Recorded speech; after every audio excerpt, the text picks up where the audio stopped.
Well, hey, everybody, we're back on the Hope Filled Fiction blog this week, and I have one of my dear friends, DiAnn Mills, with us this week. Hi, DiAnn. Hi, good to be with you. I'm thrilled to have you back. DiAnn has been on the blog a few times over the years when she has a new release, which she does. But before we get to that, DiAnn, I'm just going to let you introduce yourself and tell the viewers and readers a little bit about yourself and what you might want them to know. Okay, I live in Houston, Texas, the home of heat, humidity, Harleys, horses, and an occasional hurricane. So that gives me lots of excitement to write about. I write romantic suspense and I love it. But you know what? This is the funny thing. I would never have started writing if my husband hadn't challenged me back in 97, 90, 96, 97. It was time. And he said, stop telling me that someday you're going to write a book. Quit your job. I'll give you a year to get anything published. And if you do, whether you get paid for it or not, you don't ever have to go back to your other job. Hmm. Well, I'm telling you, 5'2" can be a stick of dynamite. So I said, okay, I will. And I wrote that book and I sold it. It came out in 98, but during that first year, I wrote devotions, I wrote articles, short stories, and three of those were published. Mm. So my husband must have known what he was talking about. Hmm. And we have worked together for the past 8 years in this writing ministry because it is a ministry together. And thanks to that challenge, Canyon of Deceit is book number 96, and I have no idea Wow. how it happened. Trust me, you don't want me doing your math problems. You don't want me picking up a hammer or a wrench or pliers or any of those things. But it is great. I love my readers. I Mhm. have four sons. One lives in heaven. We have three grandchildren, and of course, they're perfect and wonderful. Mhm. A bit of a coffee snob. I like to roast my own beans. I like doing a lot of things that are creative. But Mhm. what I love the most is writing romantic suspense Mm. readers. So, what inspired you to write romantic suspense with all the genres that are out there? Because we live in a dangerous and an unpredictable world. Just listen to the news, and if it doesn't bring you to your knees, then it has you Mm. depressed.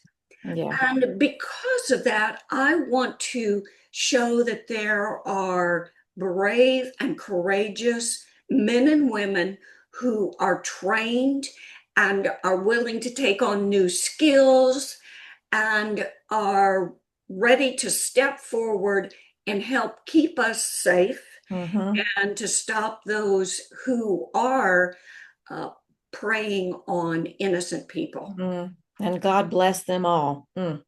Yes. Yes, we owe them a debt of gratitude. So, if you were going to write in a different genre, which would you choose and why? I would choose dystopian. Oh, And I can hear by the tone in your voice that that may come as a it surprise. does. It still is suspense, it is just in a different setting. And the characters still need to have gifts and talents and take on new skills. Uh, yes, I would have a bit of a love interest in it, but to me, it wouldn't be that much of a jump, a leap to write about a future world that had suspense and danger and adventure. So I was going to say for those watching who may not know what dystopian is, maybe just a little explanation there. Dystopian is, think Hunger Games, Mm. uh, think of think of a world that has evolved into a strange situation. Maybe, oh goodness, I don't want to take up a lot of time. But think that a world that is evolved till there's a lot of people depending on a government or something in the future that we would be aghast at now. How Hmm. could that happen? How could people sink to those measures? And it's futuristic, but it's real and it could happen. Hmm. Yeah, that sounds interesting to me too. I don't know that I could write it, but I would enjoy reading it. Yeah. So, what do you enjoy most as a writer? You've been writing now for quite a while, and you said 90 some novels, which is incredible, by the way. And the fact that you got published with your first novel so quickly, uh, you're an excellent writer. So, what do you enjoy most? Well, thank you. And God was at the top of the list. He had this purpose for me Hmm. long, long time ago. And so I finally listened to that call, and I enjoy every part of creating a fiction novel. I enjoy thinking about the what if. I enjoy writing about the setting and researching everything about the setting, the character's background, uh, their backstory, what their culture is. I enjoy editing. I know that sounds crazy. No, I I love it do too. enjoy editing. I even enjoy getting back the line edits from my publishing house, because that ensures that what I thought was the best Hmm. is actually going to be even better. Yes, absolutely. Oh, and I love marketing and promotion. Mm. I love social media. I love every aspect about it. I love speaking to readers and potential readers, putting on events. Hmm. I love everything about the writing world. Now, Mm. there may be times I'm stumped, but that makes it more rewarding when I'm able to figure something out. I think that you just explained why you're so successful, DiAnn, because Oh, when you love what you're doing, you love everything about it.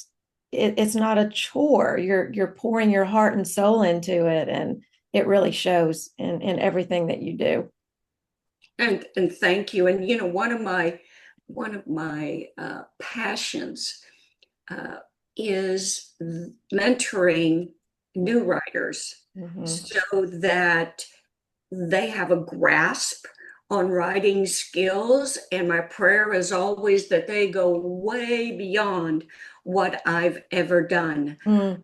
But that gives me hope for future Christian writers.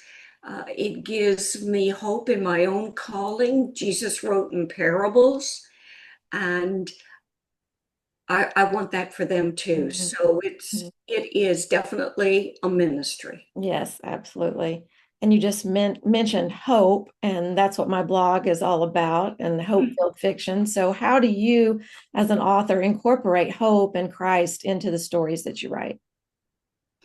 To me, hope, faith, love, all of those all of those blend together. We love God and we trust and we have faith in him, and that gives us a hope. The the idea that what we can't see in God is going to happen, Mm. and complete trust and total confidence that it's going to happen. So when I'm writing a novel, I need for my Christian character, even if there's just one, to have that hope that God will see them through whatever is plaguing their life. And so I want to show it. I don't want to tell it.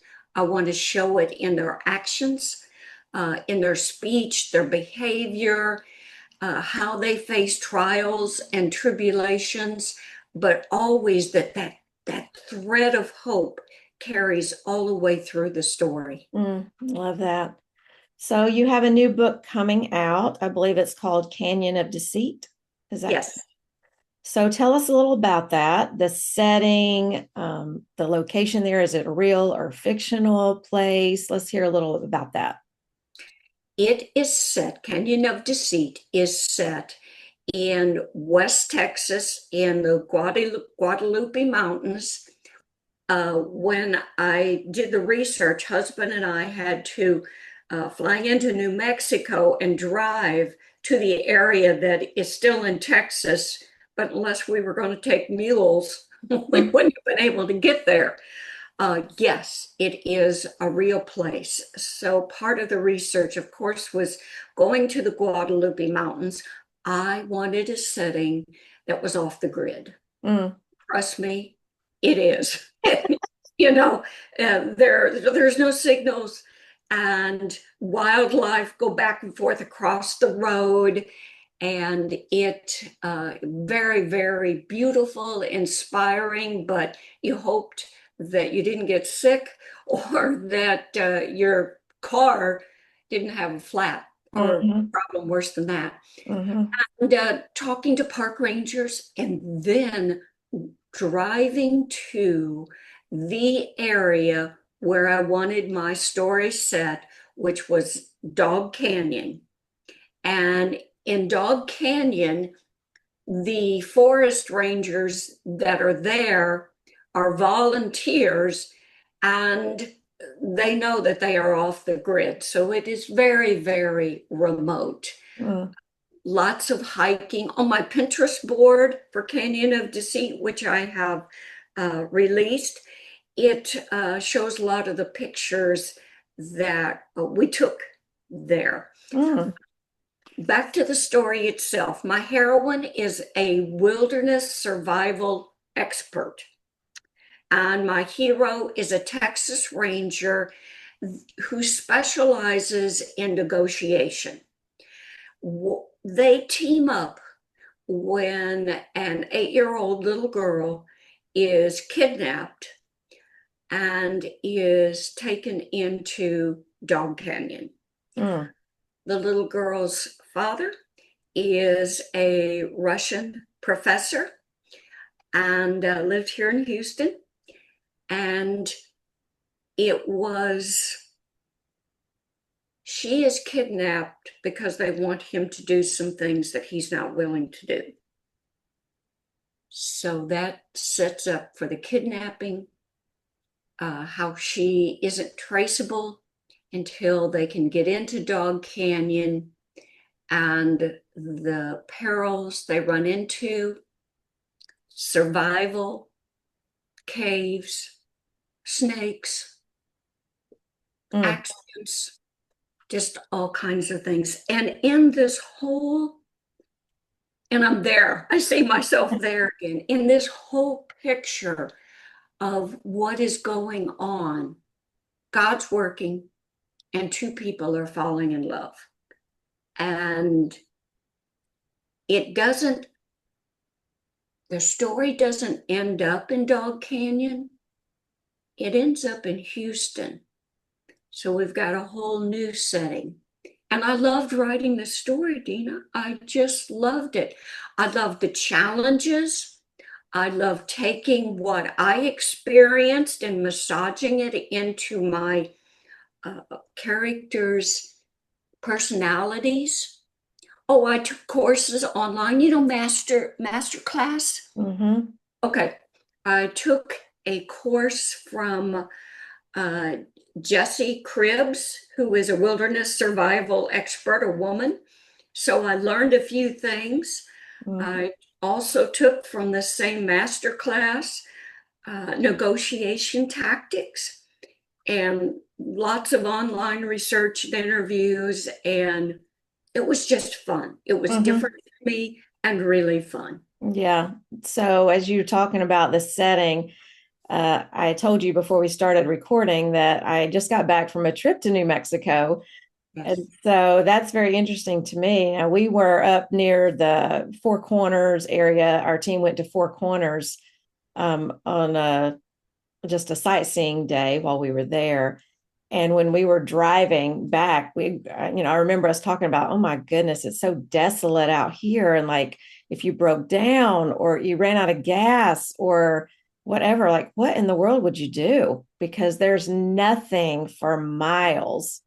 Mm-hmm. So I envision that when you're talking about your setting, how desolate and off the grid it is. So, Yeah, it was fun. When their food supply was stolen, she knows how to.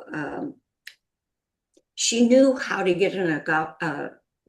What is that plant? Oh well, anyway, it's a type of cactus, and how to cook it so that it has lots of good food for you, mm, and just some fun things. yeah, fun. Okay, so talking about some of the characters, was there a specific character that maybe was the easiest for you to write, or one that was the most challenging?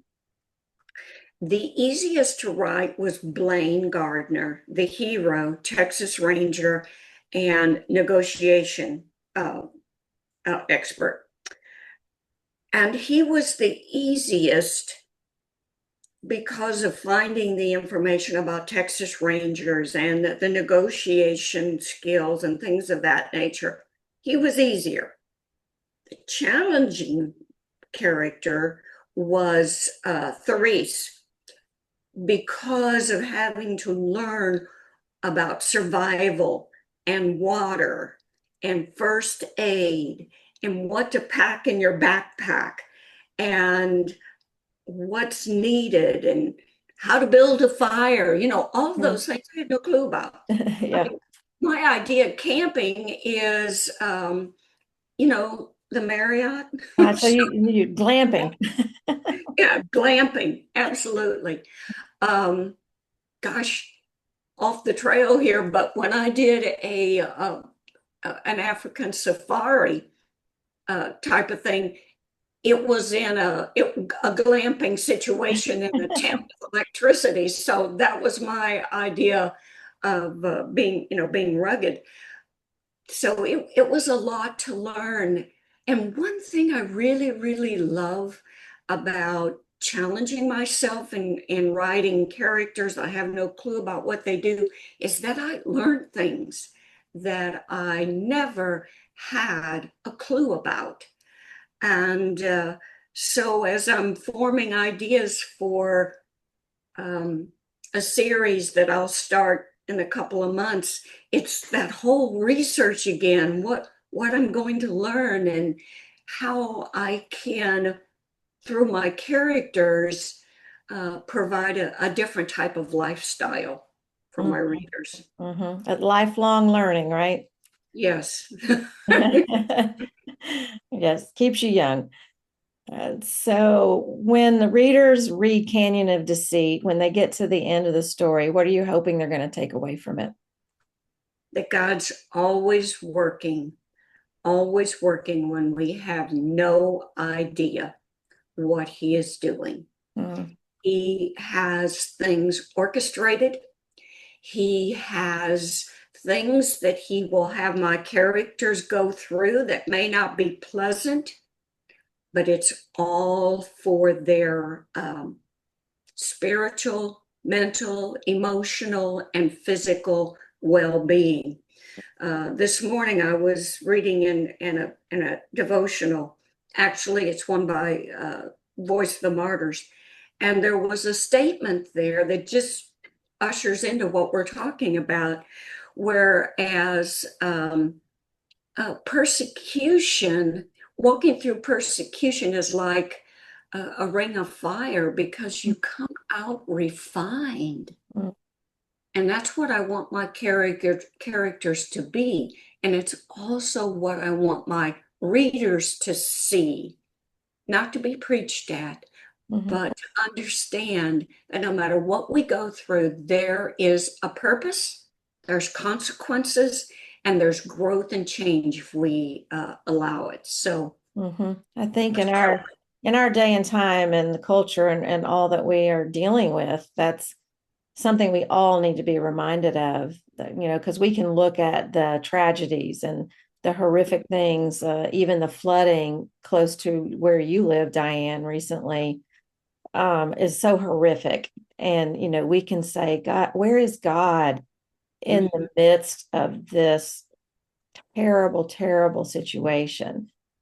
So we need constant reminders that he's there and he sees us and he's good and he has a plan and purpose. Even in our human finite minds, we can't understand it sometimes, but that faith in him is what we really need when we're in those places, right? Oh, absolutely. And it's like your blog, hope, hope for tomorrow, hope, even if I don't see it, I know that it will happen. Those kinds of things. And I love that about our God, even though there may be things that, please, haven't I had enough? But it helps us grow and change and become better people. And that's really that's what it's all about. No matter what kind of ministry you're in, it's all about growth and change. Yes, that's what shallow people we would be without that. Oh, yes. So you mentioned that you love all aspects of writing, including marketing and social media. So tell us a little bit about what platforms you enjoy, you're most active on, where people can connect with you there. I am active on Facebook. I have an author page and a personal page. I am, I don't know if I have a favorite because they all have different personalities like we do. I love Instagram because of the creating memes and getting a message across subtly. I love X. I usually post there 6 to 8 times in a day, and have that down to a science. Um, I'm not on Pinterest a ton of times, but my personal blog goes right to a Pinterest board every week. LinkedIn, my blog post is attached to LinkedIn, so it goes there every week. I'm trying to think what I'm missing. Goodreads is fun. Book Club isn't a social media platform, but I do enjoy it as a reader and as a writer. What am I missing? I don't know. I think that's all the ones that I'm familiar with on. And I love Goodreads for keeping track of all the books I read. Yes, me too. It's good. I'll go on like Hoopla and I'm gonna, check something out. And I'm like, I don't know, have I read that already? And I'll go on my Goodreads and look it up. Oh yeah, I read that 6 years ago, or whatever it is. So I do enjoy that. Oh, So reviews are really, really important for authors. And I never realized until I started this writing journey how crucial it is to review the books we read. And so I started doing that when I started writing. So I know there's a lot of readers out there who may not understand how important those reviews are, even a line or two. So for you as an author, I know you appreciate the reviews. Do you read them? And how do you deal with them if maybe they're not quite so good? I understand what you're saying, and the answer is no, I don't read them. Okay. If I'll read an endorsement, or if my publisher sends me a review that she said, "Oh, I want you to read this," then I will. But other than that, I don't. And this is why. I write for an audience of one. I don't want ever to get a big head that a review was good. If I read a bad one, I'm going to be sunk into depression for a long time. And so I don't read them. I understand readers read those reviews so they know if they want to buy a book or not, or read a book or not. And that has a good purpose. If I'm going to read somebody's book and I go to Amazon and I may read the review, so I understand the value. But me as an author, no, I don't. Have you ever? Is that something you kind of grew into not reading them, or has that been from day one you have not read the reviews? From day one, I haven't Oh, read reviews. wow, good for you. I don't know what I'm going to do. I don't have a book out yet, but next year Yes. I know I'm going to be wanting to know, what do people think about this? That's the human side. Yeah. Um, Now, if somebody emails me and they tell me how that this book impacted them or whatever, of course I'm going to respond. If Mhm. an email comes in and I wasn't expecting it and they're telling me my book stinks, I just tell them I'm sorry, I disappointed them. And Mm. if they purchase the book, do they want me to send them their money back? Oh, wow. And I would in a heartbeat. Mm. Um, Yeah. And I believe that about you. I believe you would for sure. um, but those don't come very often. They're usually sweet things that somebody's read your book, and you're going to find this out, Dina. They read your book and they see your heart for it. And so it's like you're a friend. Hmm. And I love those kinds of things because those are relationships with people around the world that you may not have otherwise. And I do like that. But it takes a real gutsy person to email you and tell you that your book stinks. Yes. And uh, and if I accidentally read one, that's how I respond. Hmm. Very good. So we're going to wrap up here with our last question. And I'm sure people want to know what's next from you. What can we look forward to? Well, last night I finished the line edits for a book currently titled Forged by Flames. The hero was a fireman. He's now an arson investigator, chief arson investigator. But this is the deal. 22 years ago, his wife and unborn daughter were threatened if he didn't walk away from the marriage Mm. because he had sent someone to prison who died. He walked away from that relationship, gave his wife a divorce, promised her that he would never look up his daughter online, Mm. never find out what she looks like. 22 years later, the book opens and the wife has just been murdered and the daughter is missing. Oh my goodness. So, yeah, the crime from 22 years ago plays into that. And it was very interesting learning about Houston's fire department and arson investigators and fires and all kinds of things like that. It was another really interesting and fun book to research. And also, how would you feel if you were a young woman that, oh my goodness, my dad left a month before I was born and I never heard from him? What kind of a jerk is he? So think, there's just lots of fun I had Wow. writing that book. And by the way, 10 years after he left his wife, hold on, I shall Yeah. have a drink of water. That's why you do. I'm going to as well. Anyway, 10 years after this happened, he became a Christian. Mm. And he tried for 12 years to at least have a friendship with his ex-wife. And that's all I'm going to say. It was Mm. just a good psychological type of thriller to write.